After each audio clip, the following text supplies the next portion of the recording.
বিবাহিত মহিলারা অন্য পুরুষের কোন গুণ দেখে সেক্স করতে চায়?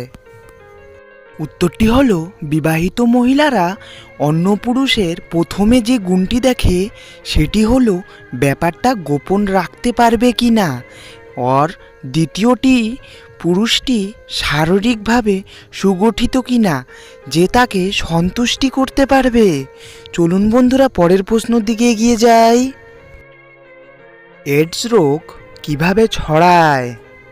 উত্তরটি হলো, পিরিয়ডসের সময় কন্ডোম ছাড়া যৌন মিলন করলে, এছাড়াও দূষিত রক্ত থেকে এবং সংক্রমণ ইনজেকশন বা সুই থেকে এইডস রোগ ছড়ায়। চলুন বন্ধুরা পরের প্রশ্নের দিকে এগিয়ে যাই। কুমারী মেয়েরা কি খাবার পর উত্তেজিত হয়ে যায়? বেশিরভাগ কুমারী মেয়েদের মধ্যে দেখা গেছে যে কোনো মেয়ে যদি বেশি ডার্ক চকলেট খেয়ে থাকে তাহলে তার উত্তেজনা বেড়ে যায়। চলুন বন্ধুরা পরের প্রশ্নটি দেখে নিই। কোন মেয়ের সেক্স বেশি ও কোন মেয়ের সেক্স কম কিভাবে বুঝবেন আপনি? উত্তরটি হলো, যেসব মেয়ের হাতের লোম ও পায়ের লোম বেশি থাকে তাদের সেক্সও বেশি থাকে। চলুন বন্ধুরা পরের প্রশ্নটি দেখে নিই। মেয়েরা সহবাস করার জন্য কোন ধরনের লিঙ্গ পছন্দ করে? একটি সার্ভে রিপোর্ট অনুযায়ী মেয়েরা মোটা লিঙ্গ থেকে লম্বা লিঙ্গ বেশি পছন্দ করে।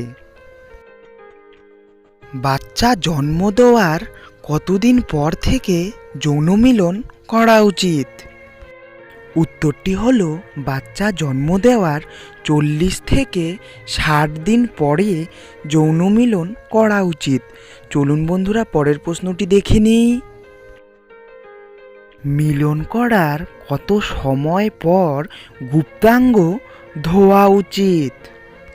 কামসূত্র অনুযায়ী স্ত্রী এবং পুরুষ মিলন করার 15 থেকে 20 মিনিট পর গুপ্তাঙ্গ ধুয়ে নেওয়া উচিত। চলুন বন্ধুরা পরের প্রশ্নটি দেখে নিই। বীর্য ভেতরে চলে গেলেও বাচ্চা হবে না কি করে? চিকিৎসকদের মতে মিলন করার পর যদি বীর্য ভেতরে চলে যায়, সঙ্গে সঙ্গে যদি মেয়েটি প্রস্রাব করে দেয় তাহলে প্রেগনেন্ট হওয়ার সম্ভাবনা অনেক কম হয়ে যায়। চলুন বন্ধুরা পরের প্রশ্নটি দেখে নিই। মেয়েদের কোথাকার চুল ছেলেরা একদমই পছন্দ করে না? মেয়েদের মুখমণ্ডলের চুল ছেলেরা একদমই পছন্দ করে না। বন্ধুরা আজকের অন্তিম প্রশ্নটি দেখে নেওয়া যাক। পৃথিবীর সবচেয়ে অলস প্রাণী কোনটি? স্তন্যপায়ী প্রাণীদের মধ্যে স্থল সবথেকে অলস প্রাণী। এরা প্রয়োজন ছাড়া নড়াচড়া করে না, সবসময় এরা গাছের ডালে ঝুলে থাকে। বন্ধুরা ভিডিওটি যদি ভালো লেগে থাকে দয়া করে একটি লাইক, কমেন্ট ও সাবস্ক্রাইব করে দেবেন। ধন্যবাদ।